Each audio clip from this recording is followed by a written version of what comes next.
வரைக்கும் நம்ம பேஜ்லேயே பார்க்காத ஒரு பியூட்டிஃபுல் கலெக்ஷன் தான் பார்க்க போகிறோம். நல்ல ஒரு அழகு ரிவர்சபிள் சாரீ. ஸோ பசங்களுக்குலாம் எப்படி வந்துட்டு ரிவர்சபிள் ஷர்ட்ஸ் இருக்கோ அந்த மாதிரி இது வந்து ரிவர்சபிள் சாரீ. எப்படி விஜய் ரிவர்சபிள் சாரின்னு சொல்கிறீங்க அப்படின்னு கேட்கலாம். ஸோ ஃபர்ஸ்ட் போர்ஷன் இதுங்க. இந்த மாதிரி பிளைனில் அழகான ஒரு கிறிஸ்டல் ஸ்டோன்ஸ் வச்சு ரொம்ப பியூட்டிஃபுல்லாக ஒரு திலகம் டிசைனில் இருக்கும். Coming to the beautiful pallu. Triple tone sari. இது வந்து ரொம்ப அழகாக ட்ரிபிள் டோனில் இருக்கும்.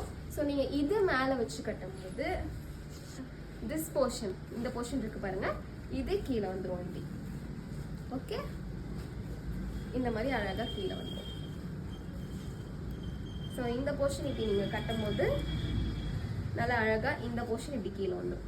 ரொம்ப பியூட்டிஃபுல்லாக இருக்கும். இது வந்து போச்சம்பள்ளி டெக்ஸ்டரில் இருக்கும். ஒரு பியூட்டிஃபுல் சாஃப்ட் சில்கில் தான் வந்திருக்கு இந்த வெரைட்டி. நல்லா இருக்கா? இது ஒரு போர்ஷன்.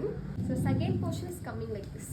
ஸோ இந்த மாதிரி போச்சம்பள்ளி டிசைனை மேலே வச்சுட்டு அண்ட் அந்த பிளைனை வந்து அழகாக நம்ம கீழே வச்சு கட்டிக்கலாம். ஸோ இது வந்து ஹாஃப் அண்ட் ஹாஃப்னு சொல்லலாம், ரிவர்சபிள்னு சொல்லலாம். பிகாஸ் ரொம்ப நல்லாயிருக்கும் கட்டும்போது. நல்ல ஒரு டிஃப்ரெண்ட்டாக நமக்கு வந்து தெரியும். ரொம்ப ஒரு பியூட்டிஃபுல் சாரீ, நல்ல ஒரு அழகு சாரீ. பார்த்தீங்களா, ரொம்ப அழகாக ப்ரிட்டியாக இருக்கும் ட்ரை பண்ணும்போது. ஸோ பியூட்டிஃபுல் பல்லு லைக் திஸ். இந்த மாதிரி பல்லு வந்துடும். ரொம்ப அழகு பல்லு. பல்லுல இந்த மாதிரி குட்டியாக அழகாக ஸ்டோன்ஸ் ஒர்க் வித் ஸ்கேலப்பில் இருக்கும். ஸோ ஓவரால் நம்ம ட்ரே பண்ணும்போது நல்ல ஒரு பியூட்டிஃபுல் லுக் தரும். So sari price 1800. இதில் நிறைய கலர் ஆப்ஷன்ஸ் இருக்குது. அடுத்தடுத்த வீடியோவில் போஸ்ட் பண்ணுறேன். தேங்க்யூ.